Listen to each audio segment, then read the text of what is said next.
Salut tout le monde, on se retrouve aujourd'hui pour un update. Donc dans cette vidéo je vais avoir la gueule très éclairée, c'est comme ça tant pis, et je vous invite à aller directement en minuterie en barre d'infos voir les livres qui vous intéressent. On commence tout de suite avec le second tome de Phobos de Victor Dixon. Donc j'avais vraiment apprécié le tome 1, j'étais donc très contente de retrouver cet univers là, mais il y avait un petit élément qui me faisait peur. Je me suis dit, plus les tomes vont passer, plus on aura du vocabulaire scientifique. Donc effectivement on a plus de vocabulaire scientifique dans ce tome-là, mais vraiment c'était tout à fait abordable et compréhensible, donc tout va bien de ce côté-là. J'étais très rapidement rassurée. Donc on suit toujours les mêmes personnages et c'est assez drôle entre guillemets, parce que j'ai exactement le même ressenti que lors du tome 1. Parmi les 12 personnages, je trouve vraiment qu'aucun n'a de personnalité ou qu'aucun personnage n'est intéressant. Du coup, j'aime vraiment l'histoire, je trouve que c'est palpitant, passionnant, c'est super intéressant et prenant, mais au niveau des personnages, c'est pas du tout ça, et en fait j'ai comme un pressentiment, j'ai ce pressentiment que même dans le tome 3 et le tome 4, j'aurai toujours cette sensation que les personnages ne sont pas intéressants. Et c'est assez particulier pour moi d'apprécier vraiment une saga, mais d'avoir des personnages assez fades. Donc quand même, dans ce tome-ci, le personnage qui est un peu plus ressorti de mon côté, c'était Kelly, qui faisait des petites blagues un peu de merde, qui mettait un peu d'ambiance, mais vraiment c'était minime. Donc voilà, au niveau des personnages, pour moi, c'est pas ça. Il y a eu aussi un petit couac, il me semble que j'ai failli abandonner le livre parce qu'au bout de 80 pages, il se passait toujours rien. Et passé 80 pages, ça commençait à bouger, on a recommencé à être dans le dynamisme et tout, c'était super cool. Alors au niveau des péripéties, j'ai trouvé qu'il n'y en avait pas tant que ça, mais quand il y en avait, elles étaient hyper fortes, elles envoyaient mais tellement du lourd, donc c'était très intéressant. Et vraiment j'ai super hâte de lire le 3e tome et de carrément finir la saga parce que bah encore une fois j'aime vraiment beaucoup ce que je lis. C'est juste au niveau des personnages que ça coince, hein, mais bon, si j'aime l'histoire en elle-même c'est vraiment pas grave. Donc pour moi il vaut un 8 sur 10. J'ai ensuite lu Addiction de Bousquet, Colombo et Landa. Alors déjà on va s'arrêter sur l'esthétique de la bande dessinée parce que c'est vraiment ce qui m'a attirée. D'abord le titre, la couverture et le résumé. Vraiment je trouve la couverture magnifique, c'est un bleu, enfin c'est vraiment des couleurs très jolies, les dessins sont super beaux, et puis même derrière, c'est magnifique ça quand même, c'est super joli. Donc voilà, et aussi ce qui m'a attirée c'est l'intérieur parce que je trouve les couleurs mais d'une beauté. Alors le style des illustrations c'est pas ce que je préfère, mais vraiment les couleurs elles sont magnifiques, elles sont divines. C'était agréable à regarder, quel bonheur. Donc voilà, il serait peut-être un petit peu temps maintenant que je vous résume cette bande dessinée. Donc on va suivre 6 personnages qui ont tous une addiction. Certaines sont tabous, rares, d'autres sont courantes. Et on va suivre ces personnages, leur évolution, comment ça va se passer, est-ce que la fin de cette histoire sera dramatique ou positive. Et c'est super intéressant parce que d'un côté, ça nous montre la réalité des choses, ça nous montre ce que provoquent les addictions, jusqu'où ça peut nous emmener. Et c'était vraiment très intéressant parce que, encore une fois, ça montre la réalité. Et c'est pas à négliger parce que tout le monde n'est pas au courant des conséquences que cela peut avoir. Donc voilà, j'ai vraiment apprécié le concept, c'est d'ailleurs pour ça que je l'ai acheté. Et aussi il y a quelques petites scènes de sexe, donc pas à mettre entre toutes les mains, mais c'est vraiment très minime, on voit pas grand chose, mais je préviens quand même. Donc voilà, moi je connaissais pas du tout cette bande dessinée, j'en avais jamais entendu parler, ni sur YouTube, ni sur Instagram, mais vraiment nulle part. Mais vraiment, c'est très joli, c'est intéressant. Bon, c'est pas une BD que je vais retenir tout le temps, mais le truc c'est que je l'ai déjà lu il y a plusieurs mois et je m'en souviens encore. Ça m'a marqué mine de rien, même si c'est pas une histoire palpitante, voilà, je sais pas si vous comprenez ce que je veux dire. Donc elle vaut un 4 sur 10. J'ai ensuite lu Boy Erased de Gerard Conley. Alors c'est un livre que j'ai découvert un petit peu avant sa sortie, et vraiment mais ça me tentait énormément parce que c'est un témoignage, j'adore les témoignages, et là on parle de l'homosexualité et de la religion, et avant de découvrir ce livre-là, je n'avais jamais rien lu à ce sujet, donc je me suis dit que c'était carrément l'occasion et que ça pourrait que m'apprendre des choses. Donc on va suivre l'auteur, donc Garard, qui à 17 ou 19 ans, je ne sais plus, annonce à ses parents son homosexualité. Et comme ils sont très croyants, eh bien ils décident de l'emmener dans un centre de conversion. Ou alors c'est lui qui décide d'y aller tout seul, je m'en rappelle plus. Et en fait dans ce centre de conversion, il va nous raconter toutes les tortures mentales qu'on lui inflige, parce que du coup là-bas on nous apprend à ne plus penser comme ça, à penser que ce sont des choses mal, enfin voilà. Alors ça a été une lecture très compliquée parce que je n'ai pas du tout aimé la plume de l'auteur, j'ai trouvé que c'était extrêmement lent.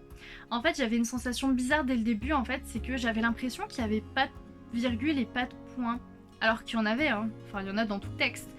Mais en fait la manière dont moi je l'ai ressenti, c'était comme ça, j'avais l'impression que ça ne s'arrêtait pas, qu'il n'y avait pas de coupure, et bah, je me sentais un peu étouffée entre guillemets. Et aussi, je trouve que c'est un récit qui n'est pas toujours clair sur certains points, par exemple avec les personnes qui sont dans le roman, des fois j'étais un petit peu perdue, donc ça a été vraiment très compliqué, et j'ai trouvé ça très long, très long, mais ça je pense encore une fois que c'est la plume de l'auteur, et pas autre chose, mais c'était très long, j'ai eu beaucoup de mal et vraiment je suis assez triste parce que c'est un livre qui me tentait énormément.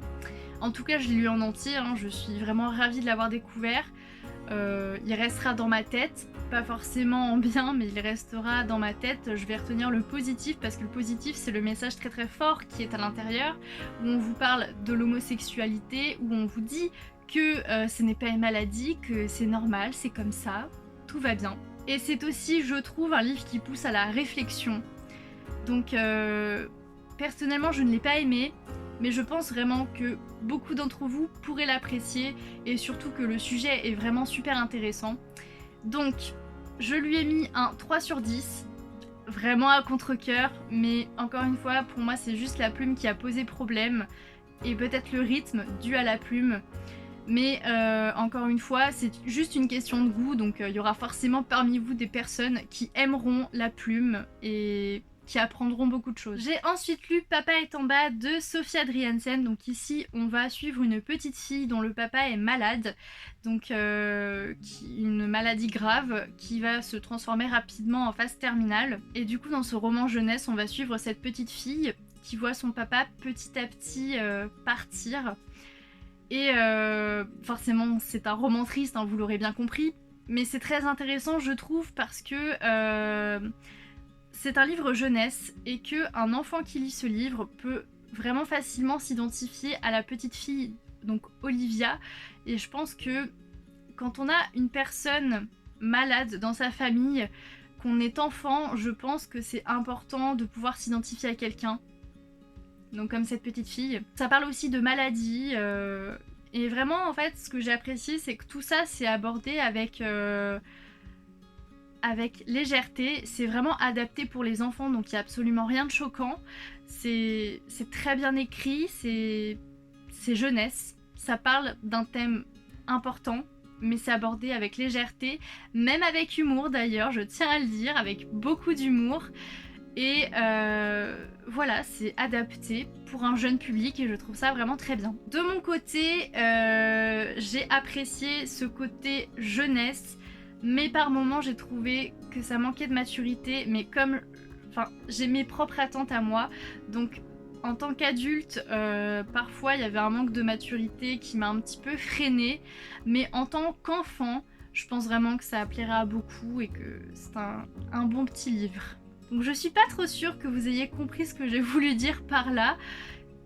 Juste que en tant qu'enfant j'aurais sûrement vraiment apprécié énormément. En tant qu'adulte c'est jeunesse, donc forcément je m'attendais à ce qu'il y ait de la jeunesse, hein, ça paraît logique.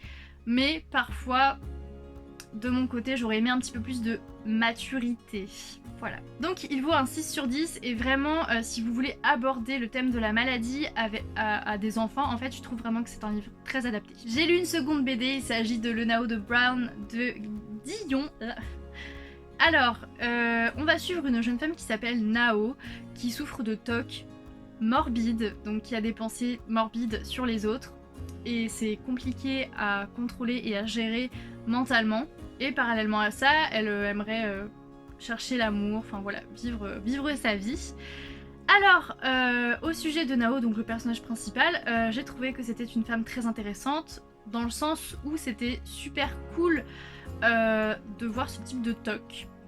C'était intéressant psychologiquement parlant.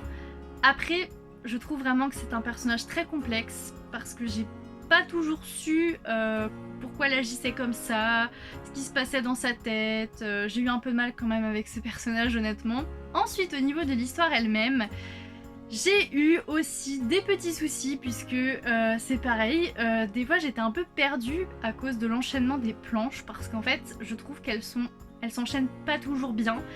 Et par exemple, sur une telle page, bah, vous aviez une planche, je sais pas moi, dans un magasin, et la planche d'après, c'était pas du tout dans le même lieu, ça parlait pas du tout de la même chose, et moi j'étais un peu perdue, je me disais quoi? Enfin, j'ai trouvé que ça se coupait brutalement parfois, voilà. Et surtout, je trouve que c'est un livre qui demande de la réflexion. Réflexion que de mon côté, je n'ai pas. Je trouve que c'est pas une histoire simple, vraiment. C'est complexe, hein, je trouve. Donc voilà, si vous aimez ce type d'histoire complexe où il faut réfléchir, je pense que ça vous plaira. De mon côté, c'était beaucoup plus compliqué. En plus, à certains passages, vous avez des mots qui sont à connotation japonaise, je crois, mais vous n'avez pas de définition. Du coup, vous êtes là comme ça avec vos mots, des mots que vous ne connaissez pas. Et voilà, donc ça n'arrange rien au fait, enfin ça n'arrange pas la compréhension de l'histoire. Et au niveau des illustrations, c'était pas mon truc, j'ai voulu quand même tenter parce que le résumé me tentait énormément, mais c'était pas mon truc, donc enfin bref. La conclusion, c'est que j'ai pas du tout aimé ma lecture. Je vais même pas le garder dans ma bibliothèque. C'est pas un livre pour moi, c'est pas un type de réflexion pour moi, c'est pas une histoire pour moi. Et il vaut un 4 sur 10. Et le dernier livre dont on va parler, il s'agit de Singulier et Ordinaire de Daisy Lorandi. Donc ici, on va parler de haut potentiel intellectuel, sauf que, chose que j'ai vraiment appréciée, ici, on va pas aborder ça de manière scientifique, mais de manière journalistique, puisque l'autrice est partie interroger plusieurs personnes au potentiel intellectuel, et elle a regroupé tous ces témoignages dans ce petit livre. Donc vous avez des chapitres avec des thèmes, par exemple un chapitre, je sais pas moi, sur l'école, sur les liens sociaux, enfin voilà, tout ça. Alors vraiment, j'ai apprécié, mais énormément, ce côté journalistique, parce que j'aime beaucoup les témoignages, mais c'était tellement intéressant. En plus, vous avez des témoignages de plusieurs personnes, donc c'est encore plus intéressant. Et l'autrice elle-même raconte un peu son expérience. Enfin, c'est tellement intéressant. Comme je viens de vous le dire, les sujets sont assez variés. Ça va parler de relations sociales, de l'école, de ce qui se passe dans leur tête, comment elles fonctionnent et tout ça. Et vraiment, c'était très intéressant. Ça va aussi parler de la facilité ou de la difficulté d'apprendre, comment on peut faire pour passer un test de QI, enfin tout ça. Et c'est tellement intéressant, et ce que j'ai vraiment apprécié aussi, c'est que c'est d'une clarté, d'une simplicité phénoménale. Et c'est vraiment très agréable. Donc voilà, si vous êtes intéressé par ce sujet, je vous le recommande parce que vraiment, c'est super bien écrit, c'est simple, c'est clair, et on apprend plein de trucs. Et d'ailleurs, ça a aussi répondu à certaines de mes questions. Donc voilà, il vaut un 7 sur 10. J'espère que cette vidéo vous a plu, je vous fais plein de gros bisous, salut!